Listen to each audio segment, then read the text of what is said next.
Olá, companheiras, olá, companheiros, saudações petistas. Sejam muito bem-vindas e muito bem-vindos a mais uma edição do podcast Em Tempos de Guerra, a Esperança é Vermelha. Hoje é sexta-feira, dia 16 de maio. Eu sou Patrick e toco a conversa junto com vocês. No episódio de hoje, falamos sobre os acontecimentos na conjuntura nacional dessa semana. Escutamos o companheiro Walter Omar, que fala sobre a perda com a morte de Pepe Mujica, bem como da visita do presidente Lula à China e à Rússia. E escutamos ainda a companheira Elisa Guaraná, que comenta o resultado final da eleição do ANDE Sindicato Nacional.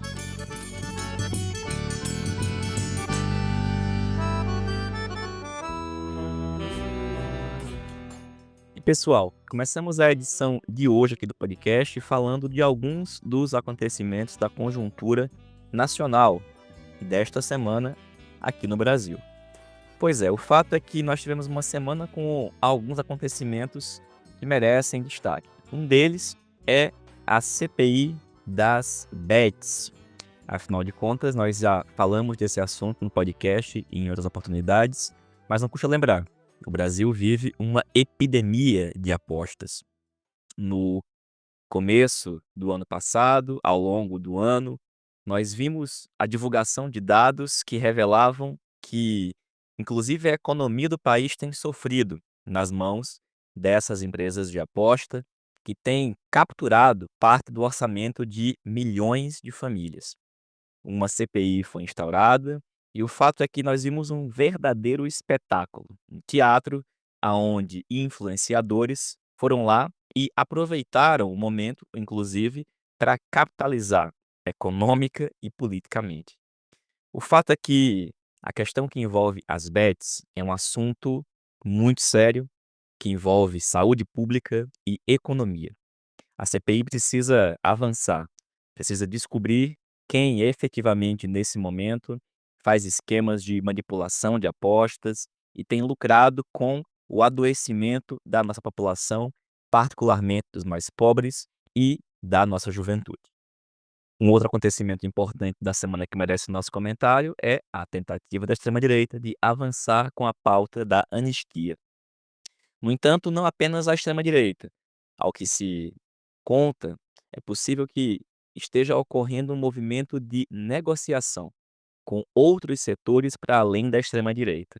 Se há algumas semanas nós achávamos que a pauta da anistia podia não avançar por uma decisão na Câmara, que mesmo tendo a maioria dos votos para aprovar o requerimento de urgência, não iria discutir, a situação agora parece que é outra, inclusive por conta das movimentações no Senado e no Supremo Tribunal Federal, aonde setores discutem a possibilidade de redução das penas, de modelação das decisões, e o fato, companheirada, é que a esquerda, mas particularmente o PT, não pode contribuir para nenhum tipo de acordo que beneficie e favoreça aqueles que tentaram atacar e atacaram efetivamente e tentaram destruir a democracia do nosso país, planejaram assassinatos, e o fato é que nós temos que seguir defendendo a luta contra a anistia para os golpistas,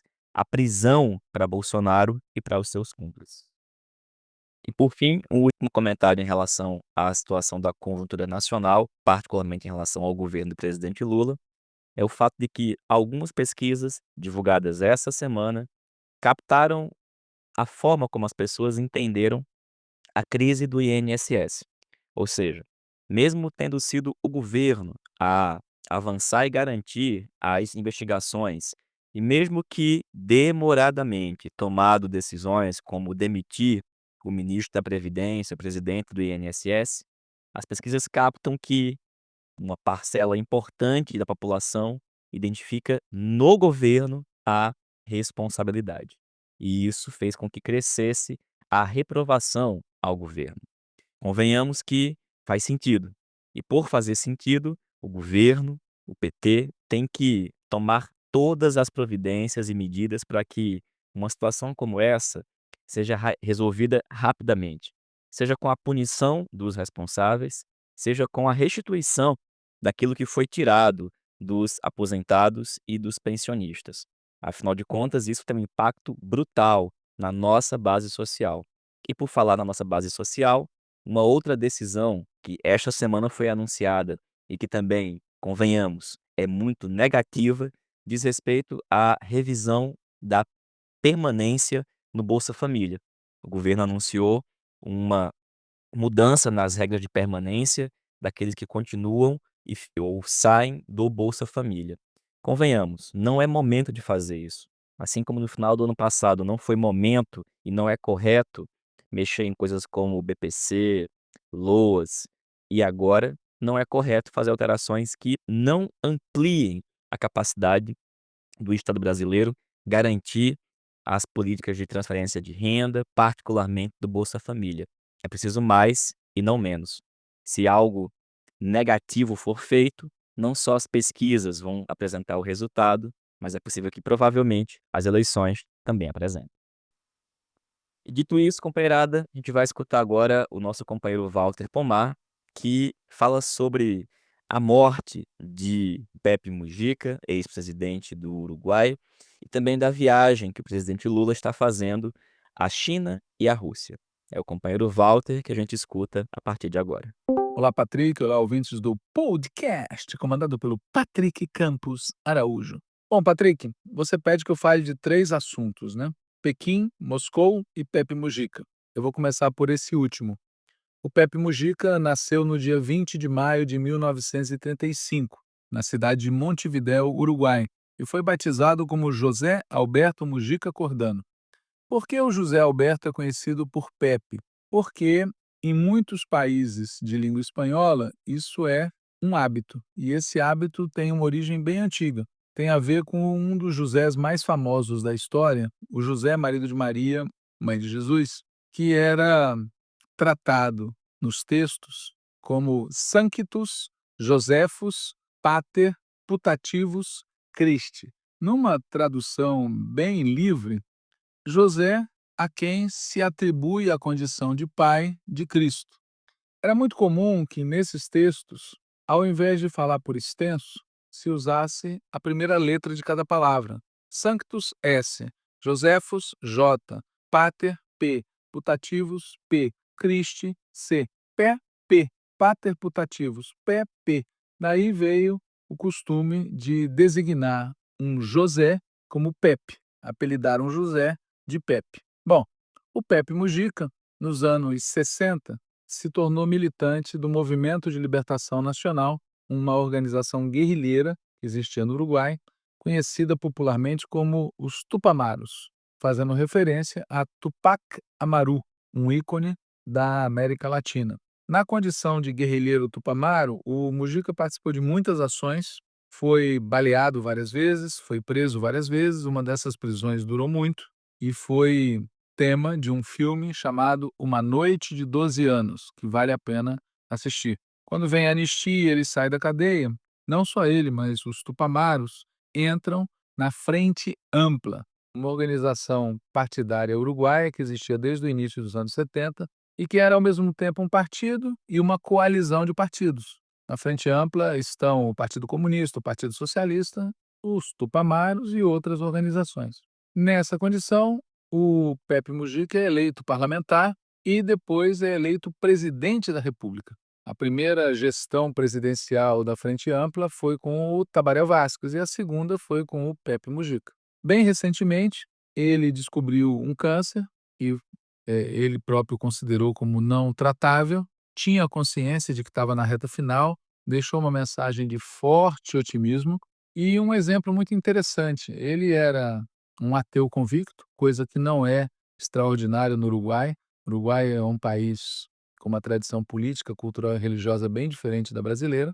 E ele também levava uma vida muito estoica, muito simples, um exemplo bem legal nesses tempos fenícios. Aliás, a expressão fenício, com esse sentido, a gente aprendeu com ele.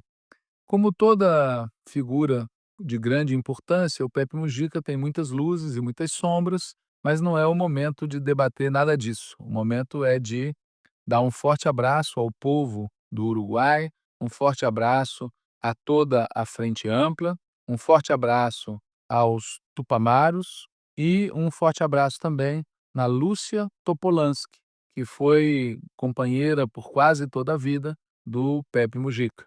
Mujica presente, agora e sempre. Vamos falar então agora, Patrick, do segundo assunto, né? Pequim. Pequim, a visita de Lula a Pequim rendeu uma série de acordos, uma série de notícias positivas e, de maneira geral, foi vista, mesmo pela imprensa eh, do oligopólio, mesmo pelo oligopólio da mídia, como um tento positivo. Caberá a nós analisar com mais detalhe quais foram os acordos feitos e que tipo de repercussão isso vai ter aqui no Brasil em favor da industrialização, que é o que efetivamente importa no médio prazo. Aliás, fica aqui um palpite, né? Com tudo isso que está acontecendo no mundo, com toda essa ofensiva do Trump, fica muito forte a ideia de que o Brasil deveria ter aderido à Rota da Seda, né? Havia espaço para a gente aderir sem que isso tirasse a nossa margem de manobra. Prevaleceram outros cálculos e, como o mundo está capotando, está ficando evidente que a gente estaria melhor se a gente tivesse costurado a nossa participação na rota em outros termos, né, em termos mais fortes, mais efetivos. Bom, se a repercussão da visita a Pequim foi, em geral, muito positiva, não é o que aconteceu no caso da visita à Rússia. A elite brasileira, os meios de comunicação e muitos intelectuais, inclusive gente de esquerda, reclamou para chuchu da presença do Lula na parada militar que comemorou o dia da vitória, né, o dia da vitória sobre os nazifascistas, né. Isso foi objeto de vários editoriais, inclusive do Globo, do Estadão, da Folha de São Paulo. Alguns desses editoriais beiram a patetice, como, por exemplo, aquele que diz que o Lula poderia ter escolhido estar em qualquer lugar, até aqui mesmo no Brasil. Veja, não há lugar melhor para comemorar a derrota do nazifascismo do que Moscou, porque Moscou era a capital da antiga União Soviética, que perdeu 27 milhões de pessoas por conta da invasão nazista e da guerra contra os nazistas. Fez um sacrifício imenso que contribuiu de maneira insubstituível para a derrota do Hitler. Portanto, é mais do que justo estar lá, né? É o local certo. E uma parada militar é também a forma certa de comemorar. Não gosto de paradas militares em geral, não gosto de militarices em geral, mas essa daí tem todo o motivo de ser. O triunfo do Exército Vermelho sobre os nazistas livrou o mundo de uma história que poderia ter sido muito pior do que a que a gente viveu. Boa parte dos editoriais também faz comparações completamente sem pé nem cabeça entre o Putin e o Hitler. O Estadão, por exemplo, diz que o regime russo encarna o que há de mais próximo ao fascismo hoje, né? Veja, essa lógica é a lógica que vinha sendo trombeteada pelo Partido Democrata, que dividia o mundo entre autocracias e democracias. Essa lógica não tem nada a ver com a realidade. Basta ver o que é o governo dos Estados Unidos hoje. É uma democracia ou é uma autocracia? Basta ver também o que é a Europa hoje, com vários governos de extrema direita e uma Europa cúmplice, brutalmente cúmplice do massacre que Israel está fazendo contra o povo palestino. Quem diz isso? A Francisca Albanese, que é relatora especial da ONU para os territórios palestinos ocupados. Essa Francisca Albanese, que, repito, é relatora especial da ONU, pediu que fossem acusados de cumplicidade em crimes de guerra por seu apoio à campanha genocida de Israel na faixa de Gaza, pediu que fossem acusados dessa cumplicidade em crimes de guerra altos funcionários da União Europeia, entre os quais a presidenta da Comissão Europeia, a Ursula von der Leyen, e também a representante da União Europeia para Relações Exteriores e Política de Segurança, a Kaja Kallas. Ou seja, a União Europeia tem as mãos cheias de sangue. Em vários locais a extrema-direita está no governo, está perto do governo. Não tem nada que ver com democracia no nosso sentido da palavra, ou mesmo num sentido liberal mais exigente, né? O fato, portanto, é que os motivos que levam esse pessoal a criticar a presença do Lula em Moscou são uma mistura de confusão de cachorro que caiu da mudança e não sabe para onde ir, com anticomunismo chulepa. O fato é o seguinte: o Brasil ele tem todo o interesse em ter uma política externa focada na integração latino-americana, no sul global, na África, no seu desenvolvimento. E isso passa pelos BRICS, isso passa pelo combate à extrema-direita, onde ela efetivamente está operando com intensa força contra nós, que é nos Estados Unidos e na Europa. E, portanto, Lula fez muito bem e espero que dê novos passos consequentes com isso, entre os quais receber de braços abertos a Venezuela nos BRICS. É isso, Patrick. Forte abraço. Valeu, Walter. Obrigado, companheiro. E, gente, na semana passada ocorreu a eleição do Andes Sindicato Nacional. E para dar um informe do resultado da eleição, nós convidamos a companheira Elisa Guaraná, da Universidade Federal Rural do Rio de Janeiro. É a Elisa que a gente escuta a partir de agora. Olá, Patrick, Elisa Guaraná, de novo falando sobre as eleições para o Andes.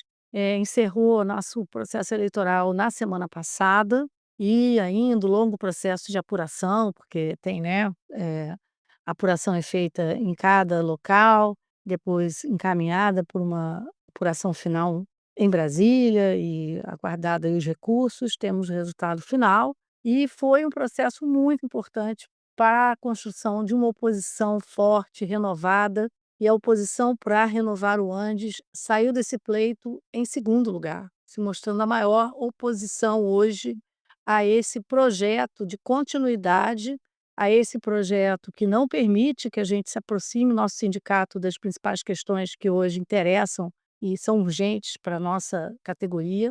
E nesse cenário, em segundo lugar, posição para renovar o Andes, chapa 4, 3.574 votos, 24,16%. Em primeiro lugar, a chapa 1, 6.452%, ganha sem maioria, com 43,61%. Depois, chapa 2 e chapa 3, chapa 2 com 16%, chapa 3 com 13%. Portanto, temos aí um cenário que se coloca, primeiro, de pressão sobre a atual diretoria, mais uma vez ela não atinge a maioria. É uma maioria que já representa um quantitativo baixo, muito aquém, da expressão que é a nossa categoria. Nós somos na base 350.000 professores, apenas, na verdade, menos de 70.000 hoje compõem a base que vota no Andes. E desses, como eu acabei de relatar, né, nós temos aí algo que não chega a 20%. Então nós seguimos com um cenário bastante aquém, né, de mobilização e interesse da categoria para decidir os rumos do Andes, e isso se deve, na nossa opinião, porque efetivamente nós temos um Andes de costas para a nossa categoria. Um Andes que segue com uma série de ações que são, na nossa opinião, né, promovem exclusão e não inclusão. O próprio processo eleitoral, ele é um processo que não inclui, né, ele é feito presencialmente de uma forma que não atende ao direito de todos poderem votar. Muitos, polos, campi dos nossos sindicatos sequer tiveram acesso a uma urna.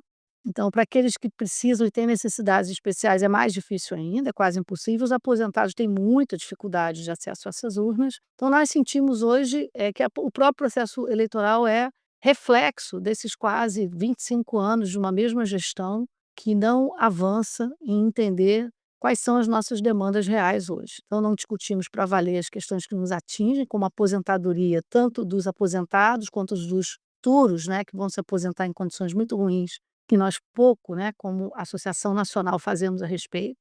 Não discutimos hoje a situação real, né, pelo qual vive a situação orçamentária, de condições de trabalho cotidiana da vida dos nossos professores e professoras. O que é você hoje fazer pesquisa e extensão com imensas dificuldades, e esse é um debate que pouco interessa, né, e principalmente essa falta absoluta de articulação do Andes para temas tão sérios como o Plano Nacional de Educação, que segunda-feira recebe as últimas emendas, para o qual o Andes pouco ou nada fez, né. Nós não sabemos sequer se o Andes se mobilizou, porque não temos essa notícia. Então, o que nós temos é que há uma ampla mobilização de encaminhamento de emendas, mas como o Andes não participa do Fórum Nacional de Educação, nós hoje estamos, para variar, fora do processo. Por tudo isso, nós, oposição para renovar o Andes, seguiremos na nossa luta, no nosso esforço de ampliar ao máximo o interesse a sindicalização, aproximar a categoria, discutir os rumos do nosso movimento sindical.